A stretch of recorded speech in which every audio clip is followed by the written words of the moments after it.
Apologies. Let's, I will, for the Finance Committee of the School Committee, call the meeting to order at 8:12 a.m. Lori, leave it to y'all to do your own roll call. You have to do a roll call or no? We don't do roll calls. Oh, really? How come we have to? I don't know. Don't think we have to. Steve, are you gonna handle that or do you want me to? Go ahead. I will call the meeting to order at 8:14 on March 10th of the Warrant Committee, and I believe we have Steve Rhines. All right, Steve, can you just confirm? I am in fact here. Allison Gagnon here. Julia Maxwell Here. Peter Mon Here. and myself, Lori Conley. Great. Thank y'all. Again, just for some framing, couple things. Obviously, one of the things that has kind of developed since I think the last time we talked about, y'all didn't get a chance to kind of ask about it much at the last meeting because we didn't have it, was like the full non-override list. So I think that is a piece of kind of the budget development. We also have made updates to kind of our recommended budgets that we voted on at last Tuesday's meeting of the public budget hearing in terms of some reductions in certain expenditures in order to add a couple priority needs. So that is something that we have not kind of discussed at this group since that's happened. So I want to flag those two things, and then obviously also open it up to any other questions folks have on the historical things we've talked about with SY25 or with any other FY26 budgets. So Lori, Steve, I'm gonna leave it up to y'all as to if there are particular topics y'all were hoping to address first. And I will say, just for the whole group, we are obviously coming to the full warrant committee on the 18th. So certainly, like any initial questions y'all are getting from your colleagues or any other thing y'all think we should make sure we are thinking about and answering clearly or more clearly is always helpful feedback, period, but especially as we kind of lead up to that meeting next week. All right, so I'm gonna leave it up to the rest of you guys on the warrant committee because I've been very involved. So I will let you guys start with any questions that you have. I don't know, just one, I guess the elephant in the room. How y'all doing since the superintendent resigned? I mean, that was a pretty big announcement, and it wasn't on your agenda, but I think that's sort of the biggest thing aside from this stuff that we're talking about. Are you guys doing all right? Yeah, I appreciate the question, Steve.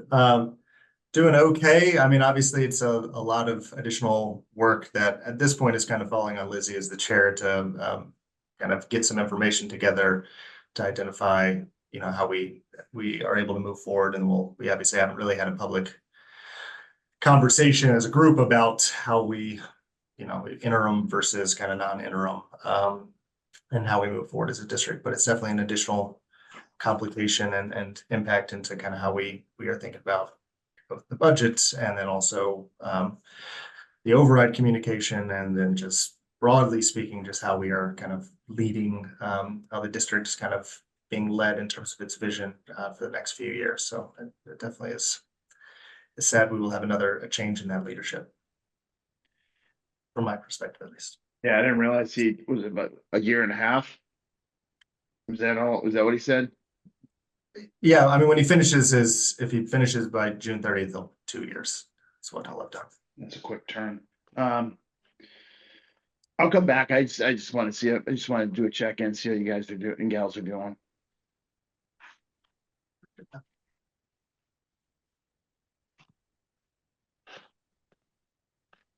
I have I have a question that is maybe a little too existential for this particular meeting, but has anyone sort of done the math around what positions we would need to add and how much that would cost to ultimately not have to send so many students out of district for their special education needs, ultimately, obviously with the goal of saving money. Do we have those like numbers anywhere? Amanda? Hi, Julia. I think that's hard to determine because in order to, this is sort of like an equally esoteric answer, but I think in order to determine that, it's all based on individual needs. So each child is out for a different reason. And so, I mean, you can look at the bottom number and see what we're set costing, what's it costing to send them out. I think you would have to look at kind of, are there commonalities among any of the kids? And if so, could we develop a program that could support them and bring them back in district? Or conversely, because a lot of those could possibly be mediated agreements with families, so they're, you know, they're legally, you know, that they've gone through the legal process to get out. So I think it would be more looking at what are the commonalities of the kids that are out? How do we create a program to then preclude sending more kids out? And then, you know, because I think, and not that you couldn't bring kids back, but I think that's maybe the lens that I would, you know, this is just my personal opinion, that I would look at it through. Like, is there a commonality that it's like a language-based program or a therapeutic program or something where you're addressing the needs of a number of students, that then you could develop that program. And so, you know, I think given the costs of out-of-district tuitions, I think that there would be the opportunity probably to have it be more cost effective to have the kids in district, but I think that's the work that would need to be done first. Understood. And so to be clear, it sounds like that work has not been done to date. I don't know. That would be under Danielle's. Go ahead, Mark. I think that's under Danielle's purview. Yeah, I think this has come up a bit through the school building project in terms of, one of the bigger issues with doing that is just space. There's not like extra classrooms to bring those students in. Currently, has been kind of the expressed difficulty within the district. And then, but they have previously talked about in the past, like there being particular programs they would look to bring in, like it's impossible to bring 100% of your out-of-district placements kid in-house. You just can't provide all those services, if that makes sense. But in terms of identifying specific programs, it's been a little over a year since I think they talked about that. But I think that's an interesting question, Julie, and maybe one I can push to Peter to say when we come to warrant committee, the full warrant committee, to like bring in, or again also talk to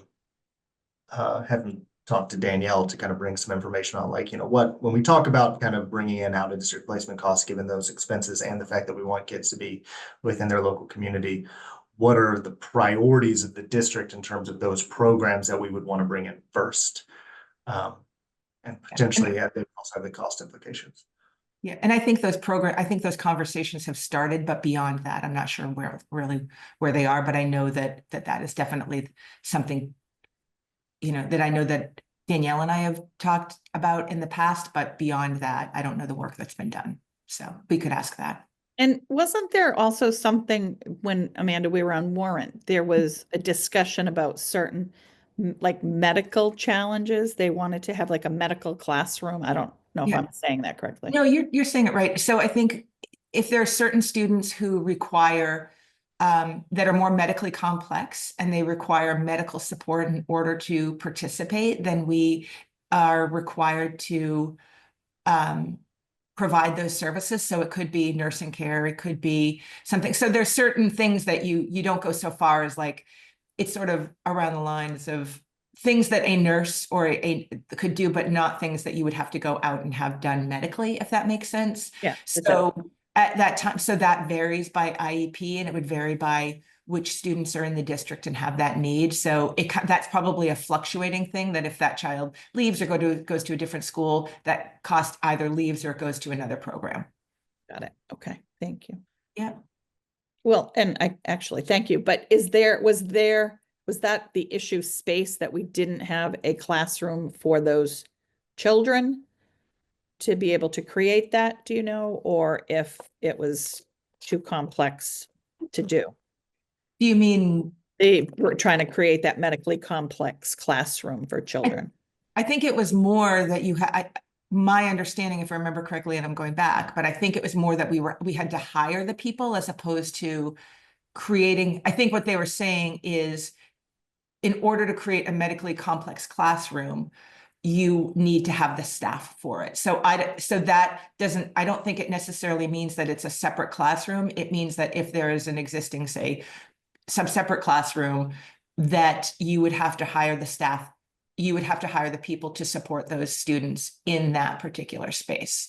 So I don't know if it was a space issue in that way. I think maybe what Mark is talking about from a space issue is, say, for example, we developed a therapeutic program. Do we even have a room that we could go to that's an added room to support a new program? Got it. Okay, thank you. You're welcome.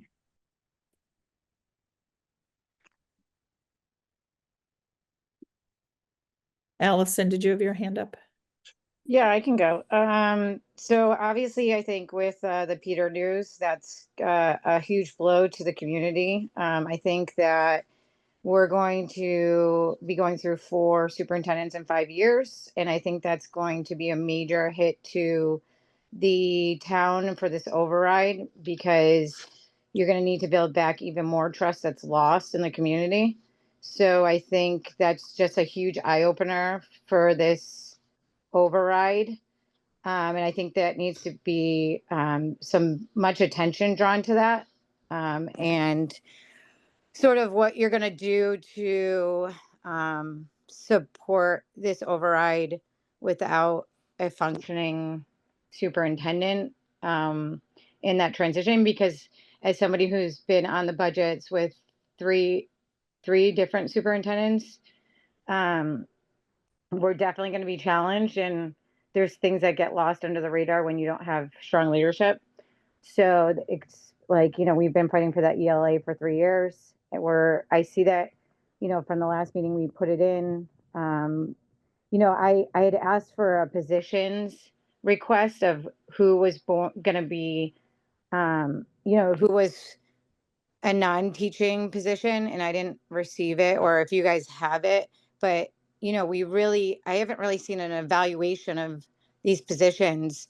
So like, it seems to me, besides those cuts that are going to be possible for the ELA to get in there, which it should have been in there 3 years ago.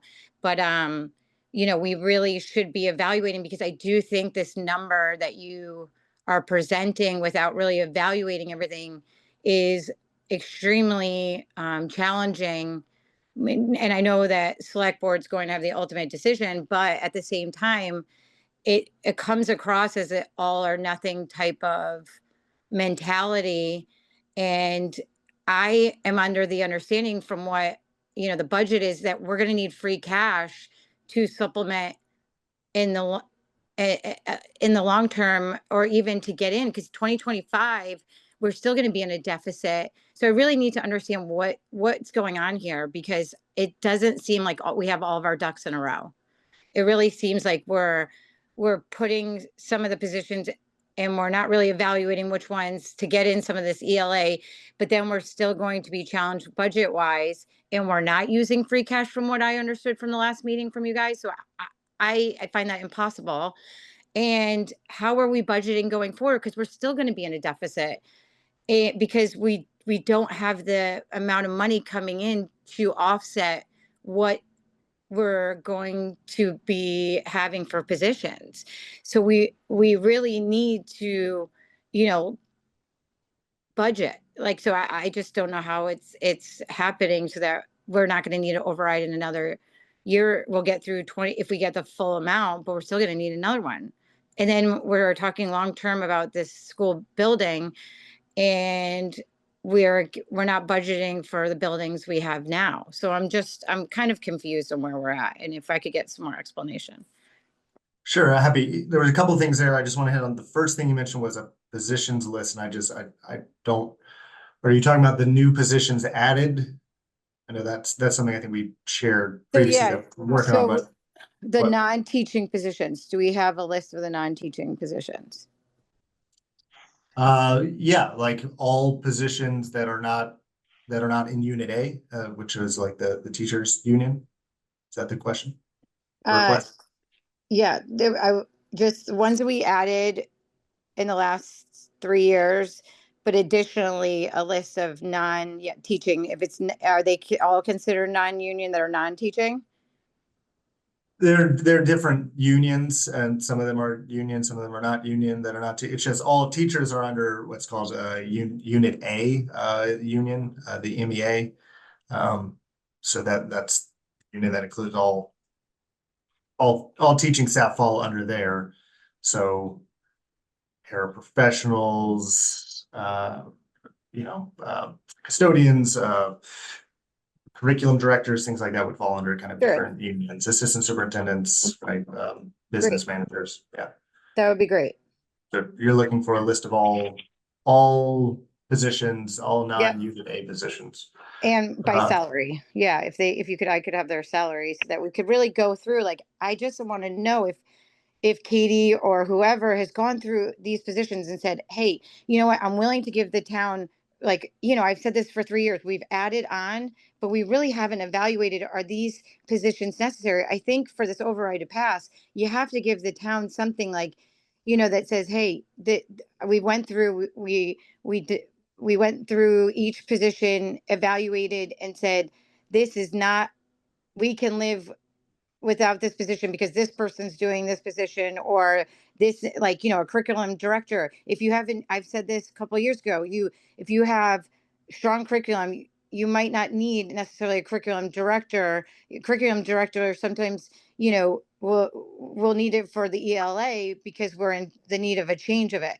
But the new math, you might not need, whatever it may be, but it just doesn't seem like we're scanning these positions and saying, hey, we made budgetary cuts here. I understand we did a few, but that's not really putting a chip at the overall.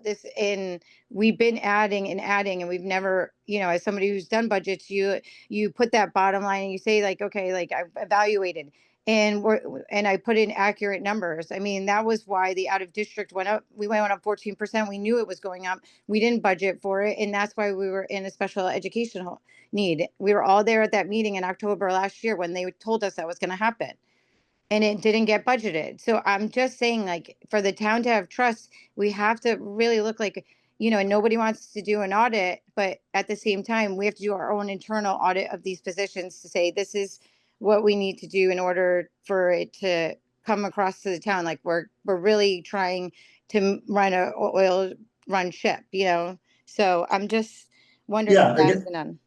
yeah, I mean, again, a couple things. I think one is list of positions can be provided. I think it'd be unfair to say that, like, the district hasn't looked at what are the positions that are maximizing and impacting. That was obviously what they had to do with the override list. It's a little bit of what they're trying to figure out as we add, like, other needs and things like that. I think it's, the one thing you're not going to get from just a list of positions, to be clear, is, like, what is the impact of these positions on the education of students within the district?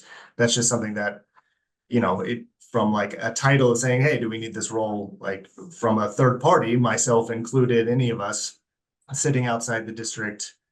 It's easier to say, looking at a sheet, like, oh, you don't need this, without actually knowing Mark, the I'm not work that saying those that. roles. It's No, about I assessment. understand. Just to, I It's not understand. like Just you're going let me through, like, finish. so I don't want it to come across as if Yeah. I'm saying that. I'm not saying that, but you said I've yet to see an assessment made, or we've been in a meeting where we're really, so evaluating the position. So I was on it a couple of years. When people were running it, they never went through the positions and said, never saw Glenn or whoever say, like, hey, I asked for job descriptions. I asked if you guys do a professional evaluation, and it was no on each of them. So, I mean, that's hard for me to understand that an assessment has been done. I guess the question I'd have Katie is unmuted. Katie, do you? Yeah. Yeah, so I can't speak to what the process was before July 1st. But I can talk to what the process has been since I started. And I think we've shared a lot of this information previously, so the budget page on the website has all of the recordings, because I think if I started from the beginning and went through everything, we probably wouldn't have enough time in this meeting, but just to address one of the points, so in the budget document, we break out every single line that makes up the entire school department budget. And within that information, you can see the number of employees that roll up to that account. And you can also see the overall cost. And so we categorize our employees in 3 different buckets. So the first bucket is our professional staff, so that's our teaching staff. The second bucket is our administrative salaries, so that's our admin assistants, and some of the other staff that fall under our kind of like we call it HRS, but that's the category. And then another bucket is other salaries, so that's our instructional assistants and our technology staff and anyone that does not have a professional teaching license. And so if you go into the budget documentation, not only can you see the number of employees that roll up into every single line, but you can also see in the exhibits the overall categories of the staff, the number of full-time equivalents this year, and the number of full-time equivalents for next year. It's the same in the level service budget, it's the same number of people, so it's the cost of doing business in fiscal year 26. We're just projecting out how much it's going to cost us to provide the same services as fiscal year 25, taking into account that fiscal year 25 was built based off of historical budget figures and not historical actuals. And so I just want to, there is a lot of work that is being done. And again, I can't address what happened previously. I can just speak to the work that I'm doing. And I can just assure you that a part of the process is to go through every single line and to go through every single group of employees and look at the work that everyone is doing and saying, what is the need? What is the need from, is it a 1.0? Is it a partial employee equivalent? How much is that going to cost us? Are there any efficiencies that we can make, that we could potentially make adjustments? That is the work being done. You cannot look and completely change the structure of a school district overnight. We have collective bargaining agreements. We have employees that have contracts. So it will take us time, but I just want to assure you that we're looking at it through that lens, and we're not just pushing forward the same expenses that we have every year. I'll also offer, there's a lot of documentation, as I had said, and there's been a lot of conversations and meetings, but if anyone has any specific questions about certain lines, or if they would like to go through the budget, walk through the budget process, talk about the expenses, how the expenses are calculated, I am more than happy to do that. Again, I don't know that we have the time to do that today on this meeting, but if anyone wants to come in and sit and go through the budget, I am more than happy to do that. And I know Laurie has been a part of several of our meetings, so I know that she can speak to some of the process that we've talked about as well, but more than happy to answer any specific questions about lines, process, budget, expenses, calculations, anything that this committee or group of committees may need, just so I can clarify the information that is being presented to the town, because we do know that there is an impact to all the taxpayers. And just say on the position thing, we are, I don't know if it's on the website yet, but another piece is just, I know it's been asked, I think at this meeting by others, is the positions that have been added since the last override, essentially what we have been working to put together. So I'll follow up with Peter on that. I know, Allison, you also raised concerns about just the use of free cash. I want to hit on that, but a couple of hands are up, I assume, on this kind of position piece. So, Steve? Well, thank you. Two questions. Maybe I'll kind of pivot, make it off of this one for a second, come back.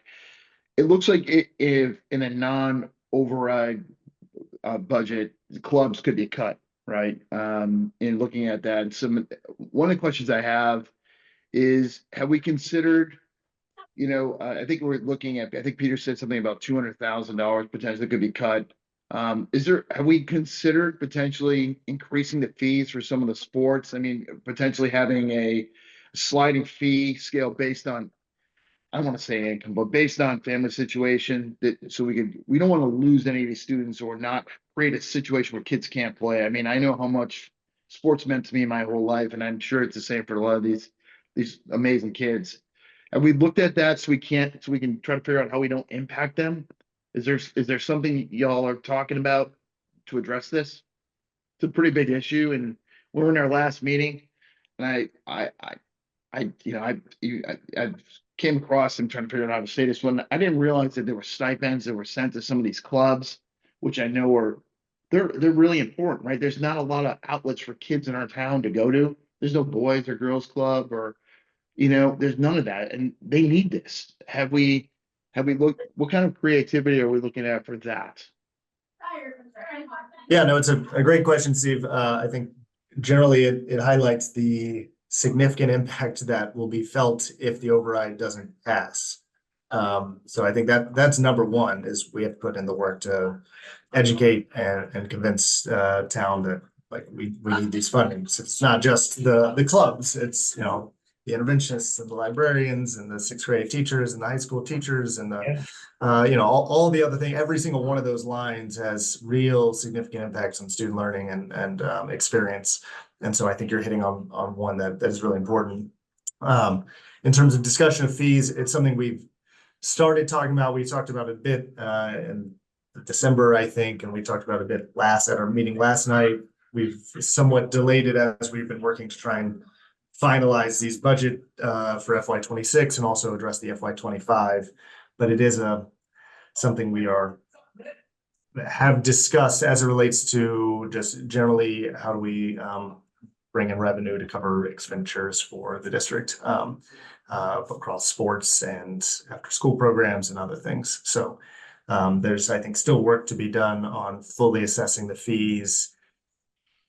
And again, there could be two different scenarios if the override fails, right, that we have to look at the fees differently in order to figure out what we're able to save and not. But obviously there are the concerns as I think you're raising around access, how we have equitable access to folks and not just have it be a haves and have nots based upon the financial situation of the parents.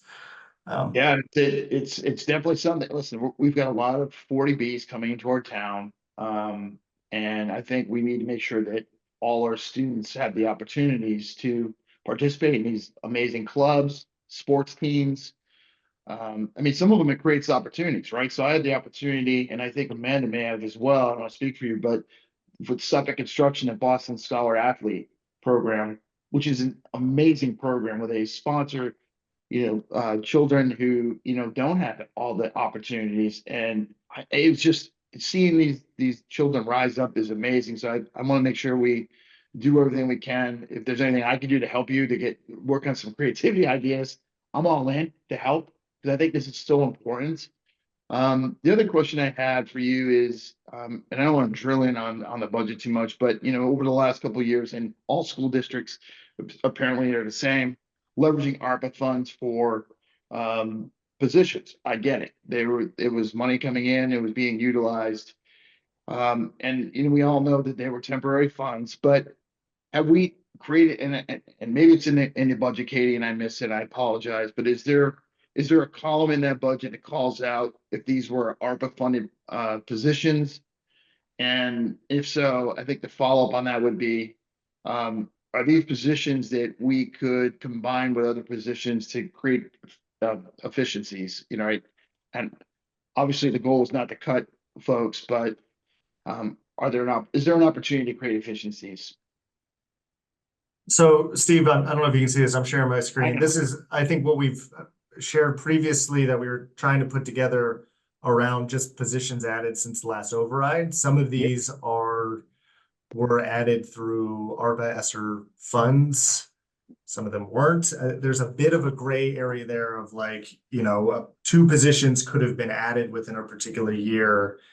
And one, the district chose to use ARPA funds to cover it over a different one just because it fit neater within some description of what the ARPA funds were used for, even if the district prioritized that position over the one that hit the general ledger, like the town's budget. So there's a little grayness there of, you know, myself not being here kind of through all those ads of what was like purely meant as like a one-time ESSER position, what was not.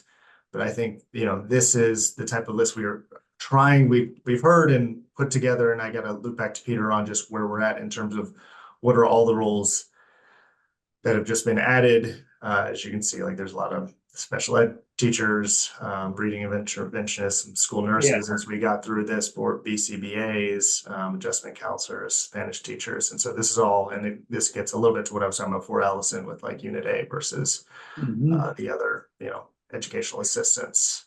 Yeah, I mean, director. this is super helpful. I appreciate that because I mean, Yeah. you know, thinking about some of the nursing positions, how critical they are in our school systems. So I just wanted to make sure this is very helpful. Thank you. I appreciate it.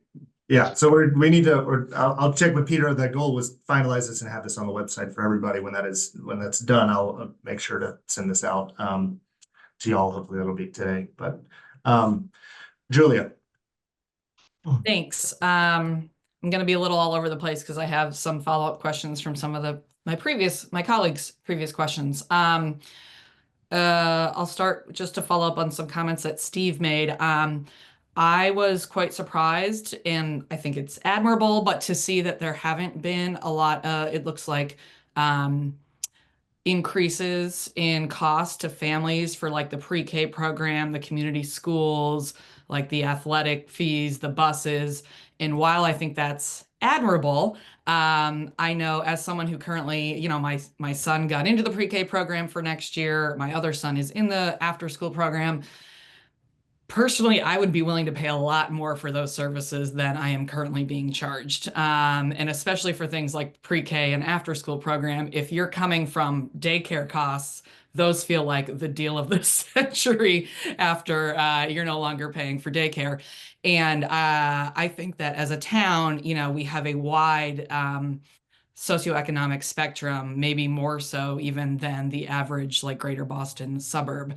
And I don't know if there's a way that we can sort of, you know, look at a spectrum of pricing based on, you know, as Steve said, maybe annual income or something that would keep that what I consider to be very affordable, you know, sort of tier where we are now for the families who need it most, but for families who can afford to pay more, you know, I think there are certain things that like I don't consider optional for my family with like after school care. My husband and I both work. We need it at virtually any cost.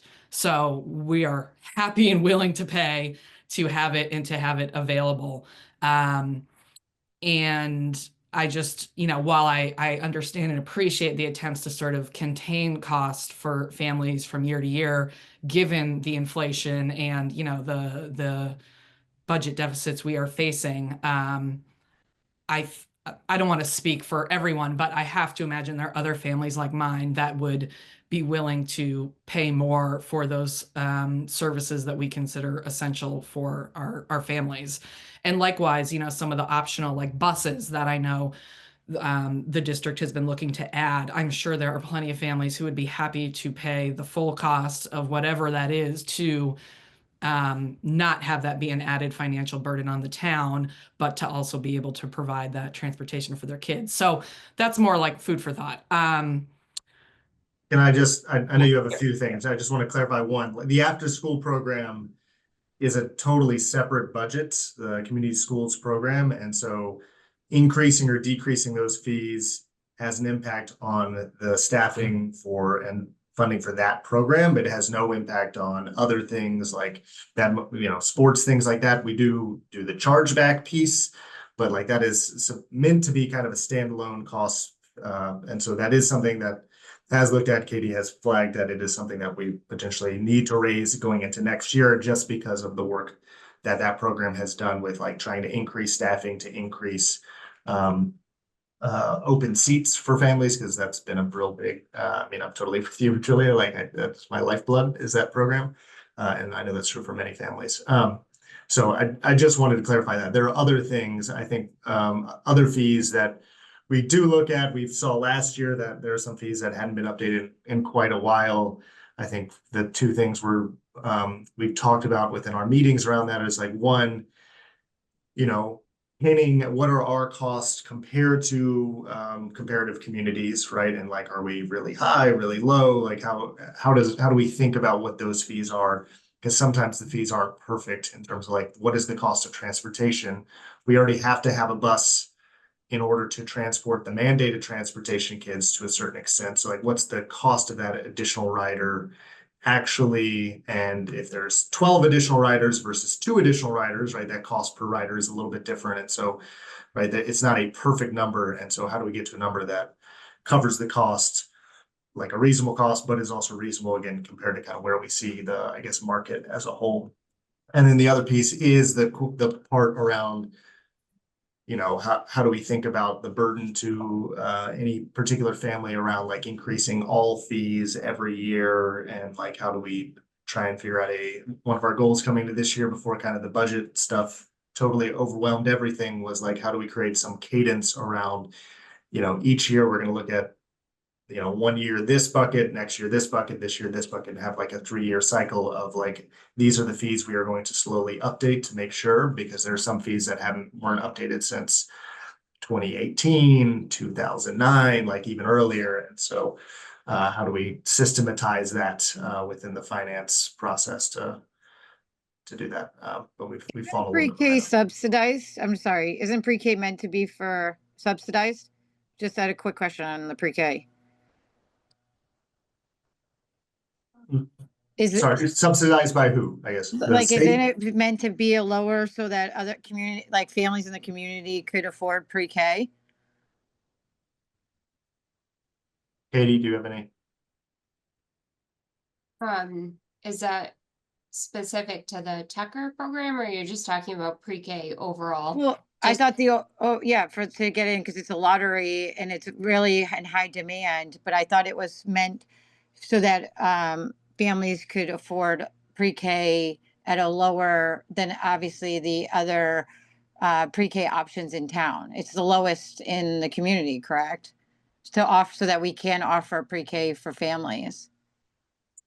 So the full day program at Tucker has a component where there is a reduced tuition for families that need it. There's like specific seats allocated to it, but we only have 18 seats, I believe, within that entire program. And then our other preschool program or preschool classes are an integrated preschool. And so we just need to make sure that we can only charge for the students that are peer students, meaning that they have not been identified as needing any special education support. So those are the only students that we can charge for in our integrated model. Great, thanks. And then to follow up on a point that Allison was raising, and this is like totally switching gears here, but when it comes to the override,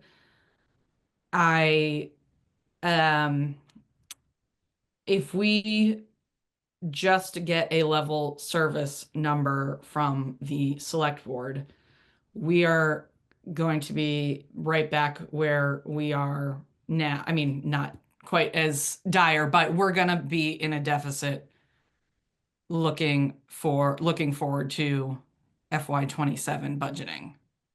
Correct? Yeah, I will share my understanding. And again, this is, I appreciate you bringing it back to that. This is a bit where it kind of separates from what the schools control, right? What we can control, the school committee versus like the town. And so use of free cash, as Allison kind of mentioned, that's not something we have any ability. We have, I think, stated clearly in meetings with the select board and with Nick in particular around like our financial planning, and have said clearly like the school department's budget increase next year will not be like, should not be estimated to be 2.5%. It has not been 2.5% in a long time. Like that's just not good long-term planning if that's what you're assuming, unless we're going to cut. And if like that's ultimately where we need to be in a couple of years, it's kind of where we need to be.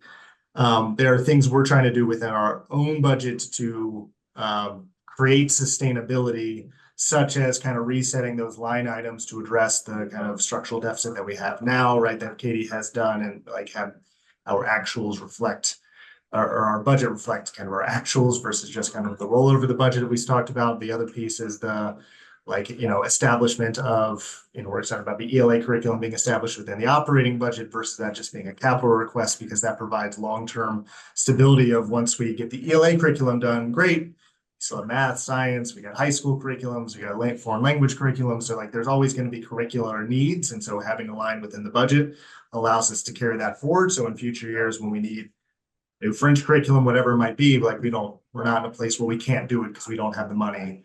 Or we need to cut positions to do that. And then the other one is the, building back the circuit breaker reserve and moving some of those costs onto the town operating budget in order to kind of build back that within the kind of what the state gives us. I'll say that is one that the town has been pushing back really strongly against us doing and has asked us to not do in order to shrink the number. And we have not taken a formal vote on this as a school committee, so I just want to hedge that a bit. But like, I think our general statement back, and a lot of this kind of guided by Katie, and certainly appreciate that, is like to do that just puts us in a really bad position in future fiscal year. It just delays the kind of issue another year, and we really need to kind of reset our budgets to a place where we can have faith in it kind of long term. But as it relates to like the town's planning for how they're addressing the fact that, revenue is limited at 2.5%, and, town budget, the shared service budget and the school budget is likely going to be kind of closer to, or something above that. And how we sustain that over multiple years is something we have repeatedly said this select board needs to be thinking about, needs to be planning for, communicating, being clear to us. I don't know if I feel like I have great clarity on their plan, other than I think what Allison, you referenced, where Nick's plan is to take current 3 million of free cash from the current year, put it into kind of reserve fund to help try and sustain us over a couple of years. But I'm not even sure what his projections are, how long that will sustain us.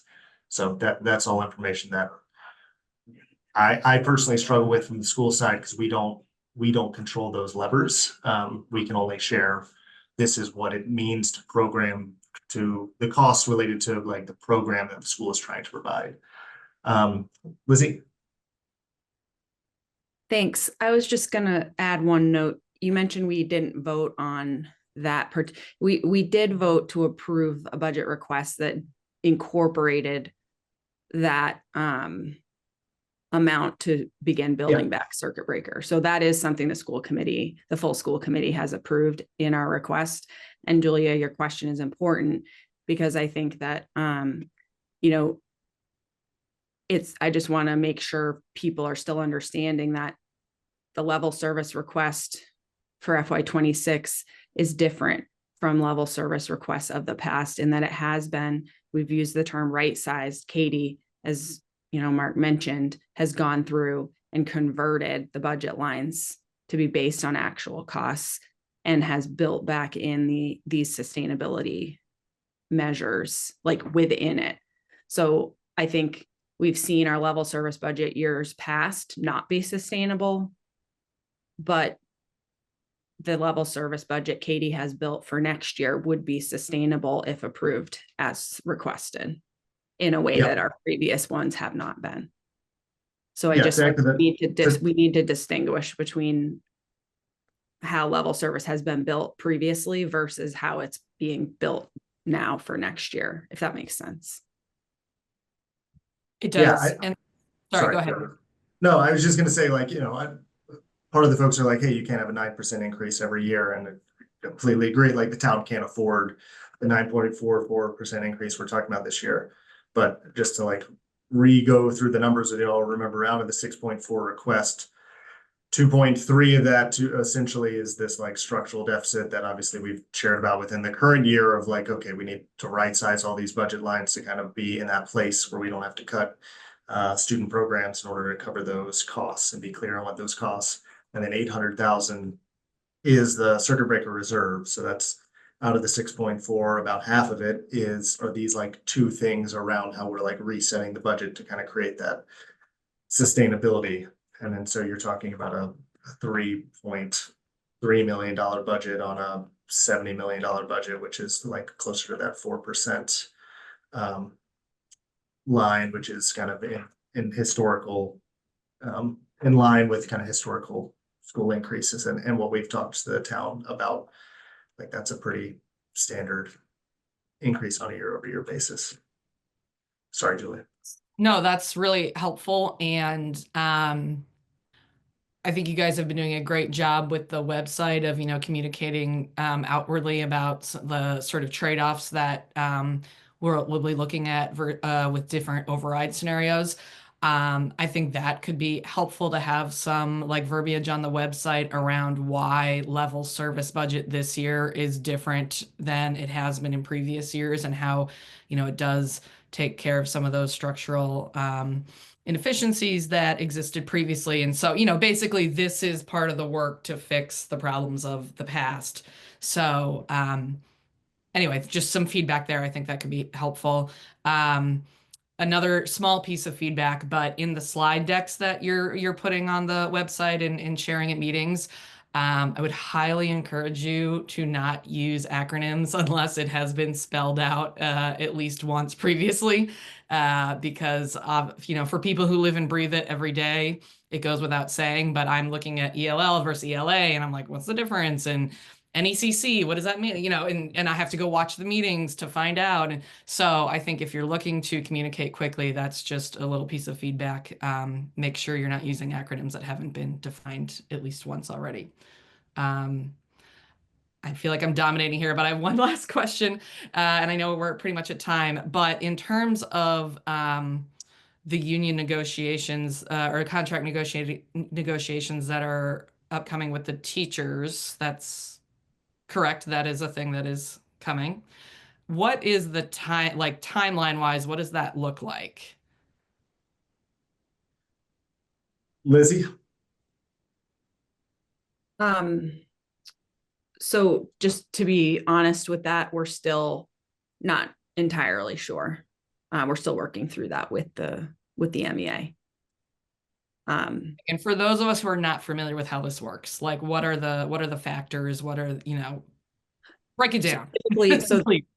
Typically a contract runs through the end of August. Is a 3-year contract. And there's in a year when you are seeking an override, there's just understandably a lot of open questions about what is even possible. And so currently we are not actively in negotiations. And, I think the hope would certainly be to conclude that process before their current contract expires. So Katie, I don't know if you have anything to add to that, but that's where the Milton Educators Association negotiations are in now. The other thing is our AFSCME is the other union that we bargain with. That is in active negotiation process right now. That's our custodians and food service workers. But typically those processes don't wrap up until June in a regular year.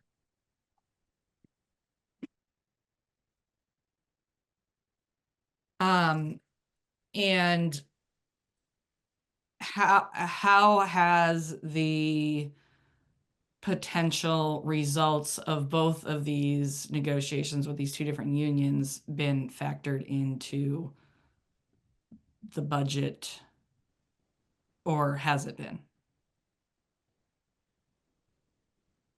Katie?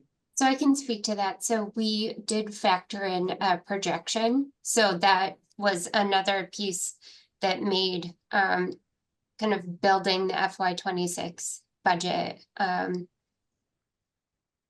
just another factor added into building that budget is that we're building it based off of a projection and not settled contracts.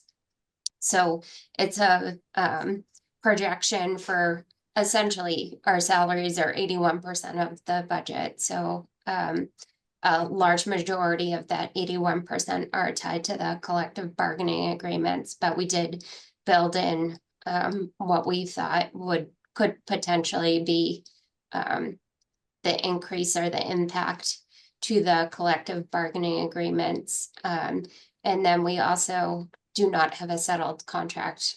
We had talked about this earlier, but for transportation as well. And so the budget was just built on kind of some of the market adjustments that we've seen for both salaries and for transportation. And then we'll just have to, in years that we do have settled collective bargaining agreements, it's a more straightforward process of being able to say exactly what each one of our educators will make in the next year. But this year was just a little bit more complicated because we don't have those settled agreements. And I'm assuming we probably don't want to discuss in detail what those are, because that would be not good with the negotiations. Yeah. Yeah, we can't, Say this, right, speak we're to sort of amounts, moving but- into a strategy discussion, which is not something we should be doing. Agreed. Thank you. I know we're at 9:04. So if anybody has hard stops and needs, especially on the warrant committee side, and has lingering questions they want to jump in with, please do so. I'm good. Thanks, Mark. Thanks, team. Peter, I'm sorry, everybody, for not being able to get in earlier. I just had one general thought. As a new member of the warrant committee, and first time I've gone through the budget information presented by the school, and having two grandsons going into high school next year here at Milton, and having two daughters who have taught in the schools, I'm a big fan of the school system and keeping our kids well educated and happy and healthy. The issue I have, again, looking at this first time and thinking of how I would vote as a member of the town without having this information, is I have two budgets that have been not met, have been overspent on the previous 2 years, and I'm looking at an override, and I would love to hear a little more PR effort on how we got to this place in the first place, and why we won't be there again, or we will do a better job of managing the budget going forward. There needs to be, in my mind, from a voter perspective, an understanding or an admission and understanding that, yes, we have overspent, and here's why that happened, and here's why it's not going to happen again in the future. And I think that's been spoken to by my colleagues, but I just want to say that that's the general way that I come into this, as being somebody from the outside. Thank you all for your efforts in getting there, and I look forward to further detailed discussions as we go forward. Yeah, no, I really appreciate that, Peter. I guess a question I'd have is, because we talked about that a good bit within these meetings, around like we're, obviously FY24, we had conversations on, and the special education out of displacement costs being a particular rider of that, and how we close those funds. And then within the current year, the 2.3 million project deficit being primarily special ed transportation related, and then also utilities and sub coverage, and those pieces being simply that the budget line that was put in for the FY25 budget was not appropriately reflective of what our actual expenditures were in prior years. And so kind of that's as we talk about the structural deficit. And I think within the FAQs, we have that of like, we have under communicated what it actually costs the school district to perform certain tasks within our budget as a means of communication. And so like that is what has caused the challenge this year of those line items are once again kind of above what the budget was, as we should have realized. And so again, the poor kind of budget planning within those line items now impacting other line items as we look to kind of cut and overall get to a level expenditure at the end of the year. And then as your question around like how we were addressing that last year, that gets into the reason behind why the request is for level service funding is higher than historically. It is around that kind of $2.3 million, structural deficit of like, we need to address that to clearly say, hey, this is actually what it costs us without cutting other programs. Like this is what it would cost us to actually transport all of our special education students. Let's do it based upon kind of our actuals and not this historical budget. And because we closed the deficit in FY24 with all of our reserve accounts kind of zeroed out, we have to build those back in order to have kind of better position the district and the town to have better kind of long-term sustainability within its budget cycle. And so like those two pieces being part of the key of building that back. So I think that's like a brief snapshot, as I think we've talked about it within this meeting. And and so, but again, are there places on that from your perspective that are not, as somebody who's coming in from an outsider, but at this point has kind of been within the warrant committee over this year, like, is there parts of that aren't clear, or are there things there where you think there's more that would help clarify it for the public? I think basically what you have to impart to the folks who are going to be voting for this override is that, listen, you hear exactly what you said, but in 4 sentences, or this is why, this is what happened. And we understand that, we recognize it. We understand that we're coming to you with this, and here's why. I think that's what folks are going to need to see. Folks who may or may not be interested, folks who are going to see this as my taxes are going up. Well, why are my taxes going up? You need to kind of explain the past issues and give them a strong understanding that going forward you're on top of this. That this is not going to be something that's going to happen again next year or the following year or 2 years down the road. That you're on top of it. That would give me great comfort in being able to vote going forward. And again, I'm seeing this as more of a member of the town than as a warrant committee member. But just some advice going forward, which I think my colleagues have echoed, that to get here, you need to really show that you've done all the homework that you're currently doing, and present it in a way to the town that makes sense to them. I mean, nobody wants to see their kids not getting the kind of education that they deserve. And to Steve's point, playing athletics and doing all those things, I think we're better certainly better as a town with the educational standards that we have. But we need to find a way to get people on board with it, having looked at two issues in the past, and having the superintendent leave at the same time. You're fighting uphill to get this, I think. Okay, that's it. That was just my comments, and I do understand how I am learning how we got here, but I do understand it and I appreciate it. Thanks, Mark.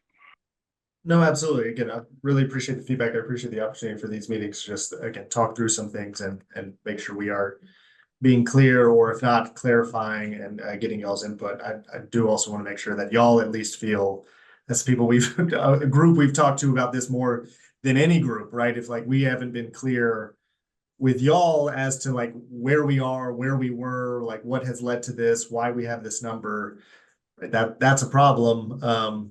Just a long-term communication. And again, I think so I, again, appreciate the conversation. And if there are lingering questions that you have, it helps us to know, because I'm sure those are lingering questions that other people have. I know we're at 9:12, and so appreciate everybody staying on a little bit over. Apologize that we started late. Are there any other pressing questions or kind of takeaways before we come see all of you on the 18th, Tuesday night? I just have a question. The rumor is that they're gonna push back the override. What to June? I know that there's a big group effort going forward. What have you heard, and what's the school committee's financial stance on that? Because that's a huge concern. I'm assuming for the town. So I'm just curious what's going on with that. Yeah, so Allison, that is something that was raised to us end of last week by the select board. It's not something that the school committee has asked for. It's not something we've discussed. So I don't want to, again, speak for the school committee in terms of people's feelings on changing the override date, but it is not a request that has come from the school committee. I can say that.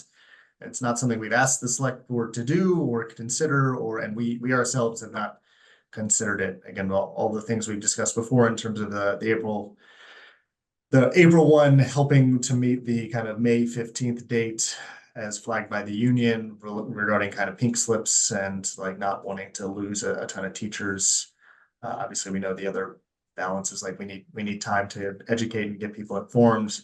So I think there are potentially reasons that aren't ridiculous on both sides, but yeah, to be clear, that is something that is not coming from the school committee. Any discussion of changing the date, we have not talked about that as a group. Is that clear, Allison? Yeah, no, it's clear. It's just it should be a red flag for the school who's in negotiations, or should be shortly, with the union. So it's concerning how this would impact these teachers that were so important to keep. So I think it's important that the school committee take a stance on that, just for the benefit of how this could go down. But I mean, that's just my take on it as like out there looking at how this is going to work, because I understand that they think they need more time, but at the same time, we have a huge red flag of pink slips. And if I was a teacher, I'd go look, because the hesitancy of what could happen would be concerning. Totally agree. I think we've expressed like the keeping our staff is vital. Like if we pass the override and still have no good teachers left, then that hurts our kids tremendously. So it is, from my end, I'll say, frustrating that this popped up kind of late, and it's not something that we have a meeting before the select board meets or was given a heads up to discuss at our last meeting last week, and we don't really have it as a topic and within this agenda even though this is finance. So I just don't know if we're going to have an opportunity to have a public conversation about it, to given open meeting laws and things. But Lizzie? No, basically what you just said, Mark. Allison, for the reasons you just identified, the school committee has supported having that in April, and that hasn't changed.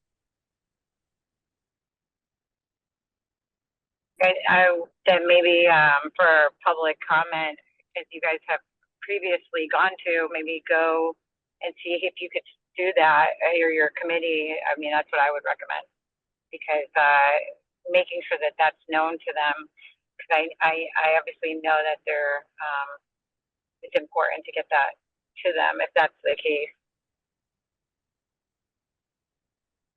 Appreciate that. Anything else? Okay. Oh. No. All right. Well, again, really appreciate the time. If there's any follow-up questions between now and when we come to full warrant committee, please shoot me an email, Katie an email, kind of the group. Happy to try and answer that in advance, or even if it's, hey, I think like this is a question the group as a whole would have that we're hearing from them, and you should make sure to be prepared to kind of come ready to answer that question. I think our, I can connect with you, Lori, on it, but like I think our goal would be to talk through the budgets that we voted on, right, which is FY20, because those are going to be the warrant articles, right? The FY26 non-override budget, and then the FY26 override budget request. So that's what we'll try and dive into. If there's nothing else, then I will ask my folks for a motion to adjourn the meeting. So moved. And I will second it, Selena, because I'm not sure if Amanda's still on. So all in favor, Selena? Yes. I am a yes. So we are adjourned. Lori? I will make a motion to adjourn the warrant committee, finance subcommittee at 9:20. Is there a second? Second, Steve. Thank you. And roll call, Steve, Here. Allison, Yes. Julia. She left. Thank you. Peter. Yes. And myself, yes. Thank you, Thank you all. everyone. Thanks, everybody. Appreciate your time. Talk soon. And good luck.